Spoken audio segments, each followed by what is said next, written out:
अस्सलाम वालेकुम दोस्तों, मैं आपको परफेक्ट वेब सॉल्यूशंस की तरफ से इस वीडियो ट्यूटोरियल में खुशामदीद कहता हूँ। मेरा नाम इमरान कासिम है और आज के इस वीडियो ट्यूटोरियल में हम सीखेंगे कि कैसे हम HTML5 लोकल स्टोरेज को यूज़ करते हुए ब्राउज़र के अंदर डाटा को सेव कर सकते हैं और फिर उसको उसी तरीके से रिट्रीव भी कर सकते हैं।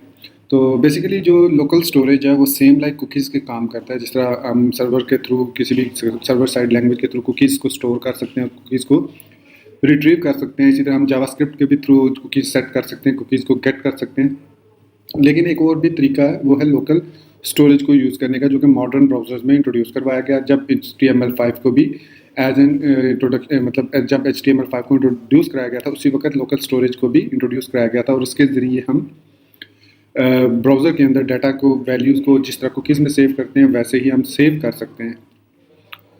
तो इस ट्यूटोरियल को शुरू करने से पहले मैं आपसे रिक्वेस्ट करूंगा कि अगर आपने अभी तक मेरे चैनल को सब्सक्राइब नहीं किया तो काइंडली इसको सब्सक्राइब कर लें और आप बेल का आइकन प्रेस करना मत भूलिएगा, क्योंकि उस बेल के आइकन को प्रेस करने से आपको नोटिफिकेशन मिलेगी जो भी मैं लेटेस्ट वीडियो अपनी अपलोड करूंगा, जो भी लेटेस्ट ट्यूटोरियल अपलोड करूंगा। So thank you very much. चलिए शुरू करते हैं इस वीडियो ट्यूटोरियल को।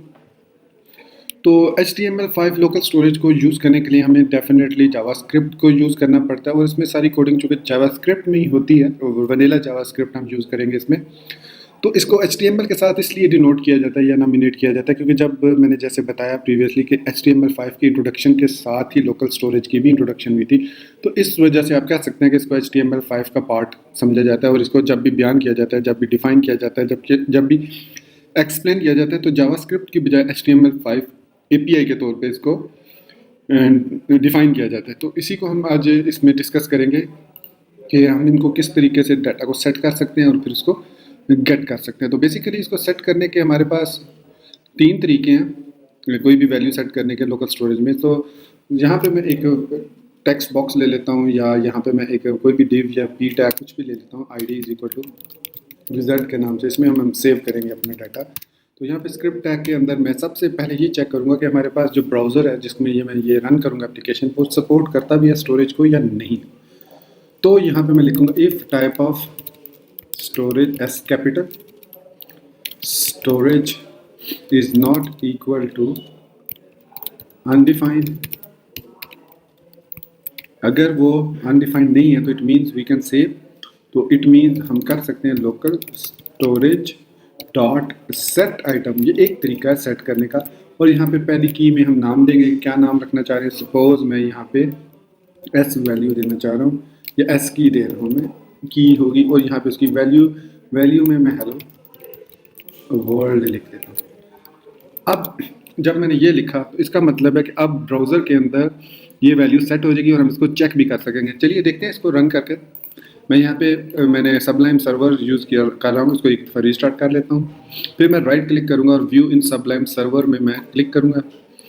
तो यहाँ पे हमारे पास एक वाइट स्क्रीन आ गई और जब मैं इंस्पेक्ट एलिमेंट में जाऊँगा और यहाँ पे एप्लीकेशन टैब में एप्लीकेशन टैब में जाऊँगा, यहाँ पे लोकल स्टोरेज के अंदर जब मैं लोकल स्टोरेज पे यहाँ पे क्लिक करूँगा तो आप यहाँ पे देख सकते हैं कि S की जो अभी मैंने सेट किया उसकी वैल्यू हेलो वर्ल्ड सेट हो गई। इसके अलावा एक और काउंट भी सेट है जिसकी वैल्यू 0 है। तो इन दोनों को मैं फेच करना चाहूँ तो मैं अब फेच कर सकता हूँ। कैसे? यहाँ पे मैं अब एक वेरिएबल लूँगा डाटा के नाम से इज इक्वल टू, अब लिखूँगा मैं local storage dot gate item और इसके साथ मैं वैल्यू दे दूंगा S की या काउंट, जो भी वैल्यू मैं गेट करना चाह रहा हूँ उसको। और फिर मैं document dot gate element by ID के नाम से रिजल्ट के इनर HTML में इक्वल कर दूंगा डाटा के। तो अब उसके अंदर हमारी वो वैल्यू सेव हो जाएगी अगर वो एग्जिस्ट करती है। देखिए तो हेलो वर्ल्ड यहाँ पे आप देख सकते हैं लिखा हुआ आ गया। तो अगर मैं काउंट को यहाँ पे करूँगा तो 0 लिखा हुआ आ जाएगा। काउंट लिखता हूँ तो अब मैं रीलोड करूँगा तो यहाँ पे 0 लिखा। सपोज मैं यहाँ पे कोई ऐसी वैल्यू लिख देता हूँ जो कि एग्जिस्ट नहीं करती, जैसे DDD है। अब मैं इसको रीलोड करूँगा तो यहाँ पे कुछ भी लिखा हुआ नहीं आएगा क्योंकि वो वैल्यू सेट ही नहीं है। तो ये इस वजह से ये गेट आइटम जो है वो कोई वैल्यू भी गेट नहीं करेगा। तो इसकी बेस्ट सोल्यूशन ये होती है कि हम इसको इफ़ स्टेटमेंट में भी चेक कर सकते हैं कि if local storage dot gate item और वो की जो है वो एग्जिस्ट करती है तो हम उसको फैच कर सकते हैं। वह खैर ये तो इसकी एक सिंपल सी एग्जांपल है कैसे हम गेट कर सकते हैं और सेट कर सकते हैं। इस सेट आइटम के अलावा हम दो और तरीकों से भी, बल्कि हाँ, दो और तरीकों से भी हम इसको सेट कर सकते हैं। तो दूसरा तरीका ये है कि हम यहाँ पे डायरेक्टली उस की का नाम लिख देते हैं, is equals to hello from local storage लिख दिया मैंने, hello from, sorry for that, hello from local storage. और सेम मैं यहाँ पे अब गेट आइटम की बजाय मैं यहाँ पे लिख देता हूँ एस की। ये इसका दूसरा तरीका है इसको फेच करने का और सेट करने का। मैं इसको रीलोड करूँगा तो आप देख सकते हैं कि वो की अपडेट हो गई। अब हेलो वर्ल्ड की जगह उसमें सेव हो गया हेलो फ्रॉम लोकल स्टोरेज, और यहाँ पे हमारे पास मैसेज में भी local storage, hello from local storage result में भी आ गया। अब इसके अलावा जो तीसरा तरीका है इसका वो ये है कि हम यहाँ पे स्क्वायर ब्रैकेट के अंदर की वैल्यू दे सकते हैं और फिर उसको यहाँ पे सेट कर सकते हैं हेलो फ्रॉम लोकल स्टोरेज। इस तरीके से आप उसको फेच भी हम इसी तरीके से कर सकते हैं एस की। अब यहाँ पे मैं इसको दोबारा रीलोड करूँगा तो अब देख सकते हैं हेलो फ्रॉम लोकल स्टोरेज। अब लोकल स्टोरेज विद स्पेस आ रहा है, पहले स्पेस नहीं थी, तो इस जो सो डिफरेंस है। अब इस जो लास्ट मैंने तरीका बताया इसको यूज़ करने का फ़ायदा क्या है कि हम इसमें स्पेस भी दे सकते हैं। जैसे मैं लिखता हूँ जिप कोड और यहाँ पे मैं अपने सिटी का जिप कोड लिख देता हूँ, ठीक हो गया। अब इसको हम गेट भी इसी तरीके से कर सकते हैं, जिप कोड। और जब मैं इसको रीलोड करूंगा तो हमारे पास 49600 और यहाँ पे भी आप देख सकते हैं अब एक नई वैल्यू बन गई है जिप कोड के नाम से। और उसमें अब हमारे पास इसके अंदर इस जो डोमेन पे लोकल होस्ट कॉलन 8800 पे हमारे पास जिप कोड्स, एसकी और काउंट के 3 वेरिएबल सेट हो गए और हम इसको गेट कर सकते हैं। अब ये जो तरीका थोड़ा सा ट्रिकी है और ये मोस्टली यूजेबल नहीं है और नॉट ए रिकमेंडेड वे है। इसकी रीज़न ये है कि अगर हम कल लूप के थ्रू इस डाटा को, अगर हमारे पास मल्टीपल डाटा सेट है तो हम उसको लूप के थ्रू अगर फेच करेंगे तो this zip space code will create problem. अगर हम डॉट नोटेशन या set gate item I think gate item में भी प्रॉब्लम नहीं होगी, क्योंकि गेट आइटम में हम दे सकते हैं जिप कोड इस तरीके से और ये देख सकते हैं उसमें भी कोई प्रॉब्लम नहीं है। तो हम डॉट नोटेशन में इसको यूज़ नहीं कर सकते सिंपली, मतलब डॉट जिप कोड लिखेंगे तो space will create the issue with. तो आप गेट आइटम और सेट आइटम को यूज़ करें, यहाँ पे भी आप dot set item square bracket और यहाँ पे कॉमा सेपरेटेड वैल्यू, इस तरीके से आप इसको, मैं इसकी वैल्यू चेंज कर देता हूँ ताकि आपको समझ लग जाए कि वो वैल्यू चेंज हो गई है, 49600 हो गई है। तो ये हमारे पास है लोकल स्टोरेज को यूज़ करने का तरीका, सेव करने का, वैल्यूज़ गेट करने का। इसके अलावा अगर हमारे पास वैल्यू सेट है तो उनको क्लियर करने का तरीका ये है कि हम यहाँ पे simply local storage not clear का फंक्शन कॉल करते हैं। रीलोड करूँगा तो वैल्यू विल बी क्लियर और आप देख सकते हैं लोकल स्टोरेज के अंदर यहाँ पे की और वैल्यूज सारी ख़त्म हो चुकी हैं। तो अब हम इसको गेट नहीं कर सकते यहाँ पे। तो लोकल क्लियर करने के बाद अब जो नेक्स्ट तरीका है वो है लूप के थ्रू उनको फेच करना। लूप के, अब जैसे कि मुझे पता है कि मेरा ब्राउज़र सपोर्ट करता है इसको लोकल स्टोरेज को, तो मुझे इफ़ देन एल्स लगाने की ज़रूरत नहीं है। मैं यहाँ पे डायरेक्ट लिख देता हूँ local storage dot set item name comma Imran Qasim local storage dot set item education comma BCS local storage dot set item city Jhelum local storage dot set item country Pakistan. तो ये हमने वैल्यू सेट की 4 वैल्यूज। अब इनको हम लूप के through fetch करेंगे। तो लूप के थ्रू फेच करने का तरीका ये है कि सबसे पहले हमें इनकी लेंथ पता होनी चाहिए कि कितने आइटम सेव हैं इस करंट सेशन के साथ। जितने भी सेव हुए होंगे पहले या अभी वो सारे यहाँ पे डिस्प्ले होंगे। तो मैं यहाँ पे अब फॉर पहले सबसे पहले चलो वेरिएबल लेने की जरूरत नहीं है। फॉर का लूप वेरिएबल आई या काउंट जो भी कह ले आप 0 से स्टार्ट करेंगे और आई की वैल्यू चेक करेंगे जब तक वो लोकल स्टोरेज डॉट लेंथ से छोटी है तो उसमें इंक्रीमेंट करेंगे। तो लोकल स्टोरेज हमारे पास 4 होगा तो 0 से लेकर 3 तक ये लूप चलेगा।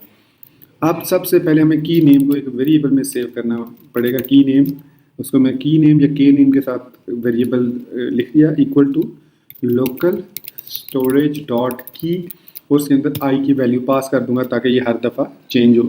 और कंसोल डॉट लॉग में मैं यहाँ पे डिस्प्ले करा देता हूँ के नेम प्लस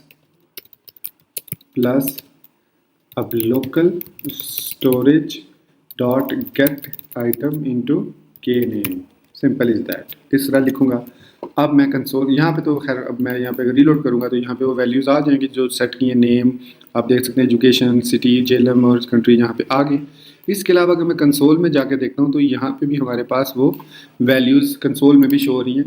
तो हम इनको li के टैग में भी यहाँ पे अगर मैं इसको कन्वर्ट कर देता हूँ ul में तो अब इसको मैं ऐड कर सकता हूँ इसके अंदर एक नया एलिमेंट। अब यहाँ पे चूँकि मैं कंसोल मतलब यूज़ कर रहा हूँ वनीला जावास्क्रिप्ट, तो मैं यहाँ पे document dot gate element by ID और यहाँ पे मैं अगर रिजल्ट देता हूँ सो डॉट इनर HTML करूँगा तो लास्ट वैल्यू जो है उसके अंदर सेव होगी। तो यहाँ पे मैं ये वैल्यू देता हूँ तो इसके साथ देखिएगा कि क्या होगा कि अब जो वैल्यू लास्ट है, एक ही वैल्यू नेम यहाँ पे एंड पे एक ही वैल्यू डिस्प्ले हो रही है।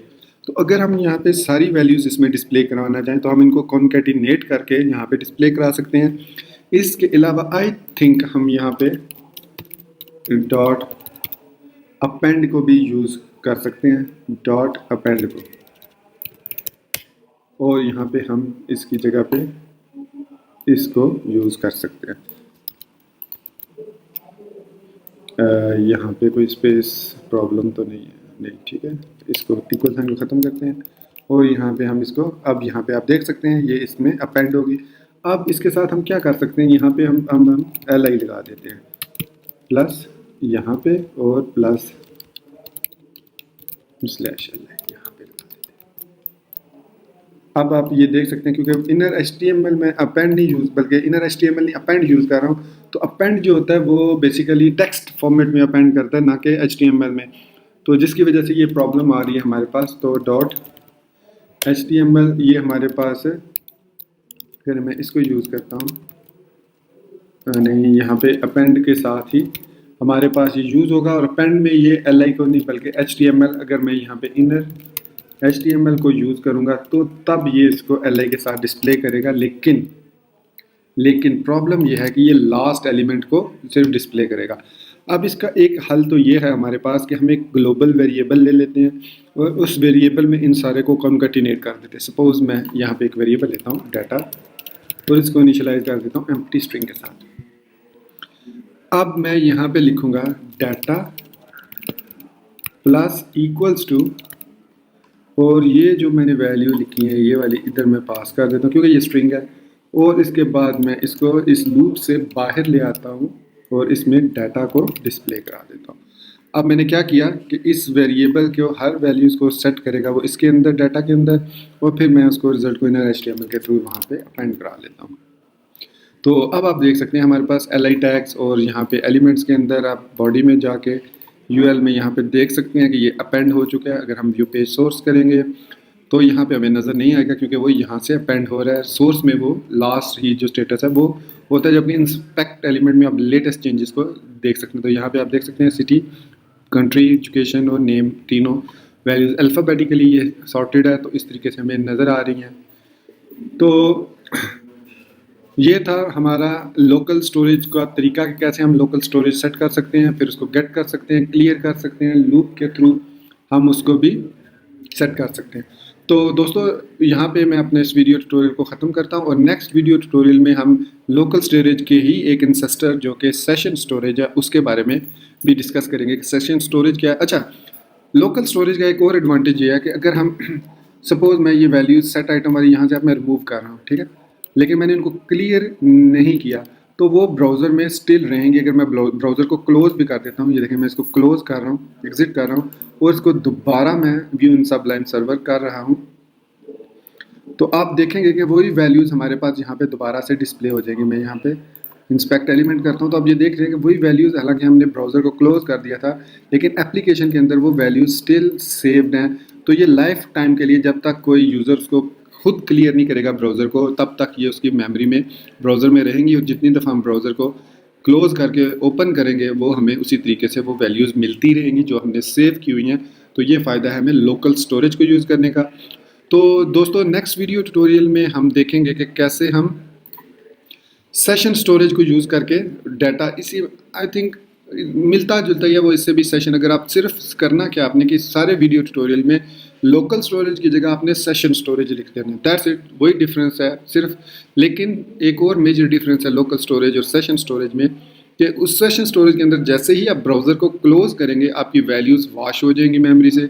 अगर मैं यहाँ पे आपको ब्राउज़र में दिखा सकूँ, यहाँ पे एप्लीकेशन टैब में आप जाएंगे तो यहाँ पे आप देख सकते हैं कि लोकल स्टोरेज और सेशन स्टोरेज दो स्पेसेस हैं, दोनों हमारे पास अवेलेबल हैं। सेशन स्टोरेज अभी खाली है, तो उसी तरीके से अगर मैं यहाँ पे इसको अनसेट करके यहाँ पे मैं अगर सेशन स्टोरेज कर देता हूँ इसको, और ये सारी मैं यहाँ पे सेशन स्टोरेज कर देता हूँ सेशन, बल्कि नए वीडियो ट्यूटोरियल बनाने की ज़रूरत नहीं है, इसके लिए यहीं पे मैं एक्सप्लेन कर देता हूँ सेशन स्टोरेज।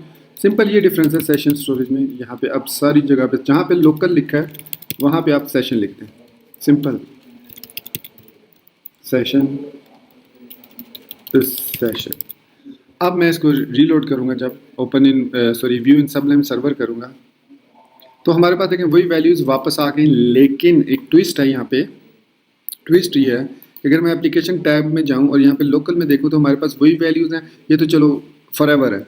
अब ये जो सेशन जो हमारे पास दूसरी टैब है सेशन का जो है, इसके अंदर लोकल में ये वैल्यूज़ सेव्ड है। अब मैं क्या करता हूँ, मैं यहाँ से इनको सेट आइटम को ख़त्म कर रहा हूँ ताकि वो सेशन से ख़त्म हो जाए, और मैं अब इस ब्राउज़र को एग्ज़िट करता हूँ। एग्ज़िट करने के बाद अब मैं जब दोबारा व्यू इन सबलाइम सर्वर करूँगा तो आप देखेंगे यहाँ पे कोई वैल्यू भी डिस्प्ले नहीं होगी। देख सकते हैं वाइट स्क्रीन नज़र आ रही है। इंस्पेक्ट एलिमेंट में जाएंगे हम, वापस एप्लीकेशन टैब में जाएंगे तो आप देख सकते हैं कि हमारा जो सेशन स्टोरेज है, ये देखें सेशन स्टोरेज खाली हो चुका है, लेकिन स्टिल लोकल स्टोरेज में हमारे पास values same as it is मौजूद हैं। और सिंपली हम यहाँ पे सेशन की जगह लोकल करेंगे तो हमारे पास वो वैल्यूज़ वापस आ जाएंगी जो हमने इससे पहले सेशन स्टोरेज में सेट की थी, लोकल स्टोरेज में सेट की थी। तो सेशन स्टोरेज से वो ख़त्म हो चुकी हैं। तो सेशन स्टोरेज उस वक्त तक रहता है जब तक आपकी ब्राउज़र ओपन है, और अगर आपने एक नई टैब ओपन की और इसके अंदर उसको ओपन करेंगे तो भी वो उसको एक्सेस नहीं कर सकेगा। चलिए इसको भी हम देख लेते हैं, ये तो लोकल स्टोरेज है। तो मैं यहाँ पे इसको कंट्रोल Z करता हूँ, सेशन स्टोरेज आ गया हमारे पास। अब मैं यहाँ पे इसको रीलोड करता हूँ तो हमारे पास सेशन स्टोरेज के अंदर भी वैल्यूज़ आ गई और लोकल स्टोरेज के भी अंदर। तो अब मैं यहाँ पे इसको दोबारा कंट्रोल Y करता हूँ ताकि ये लोकल स्टोरेज पे सेशन स्टोरेज पे रहे और वो वैल्यूज़ रिमूव हो जाए। अब मैं नेक्स्ट टैब में इसी URL को ओपन करता हूँ तो आप देख सकते हैं यहाँ पे स्क्रीन वाइट है और एप्लीकेशन के अंदर हमारा जो सेशन स्टोरेज है वो एम्प्टी है, जबकि यहाँ पे हमारा सेशन स्टोरेज के अंदर कीज़ और वैल्यू दोनों मौजूद हैं। तो ये डिफरेंस है लोकल स्टोरेज और सेशन स्टोरेज में HTML5 के अंदर। आई एम श्योर आपको ये वीडियो पसंद आई होगी, और अगर आपको ये वीडियो पसंद आई है तो इसको लाइक करना ना भूलिएगा, और अगर आपने अभी तक मेरे चैनल को सब्सक्राइब नहीं किया तो प्लीज़ इसको सब्सक्राइब कर लें और साथ में बेल का आइकन ज़रूर प्रेस कर लीजिएगा। So thank you guys being with me till end of the video. Take care. Allah Hafiz and bye.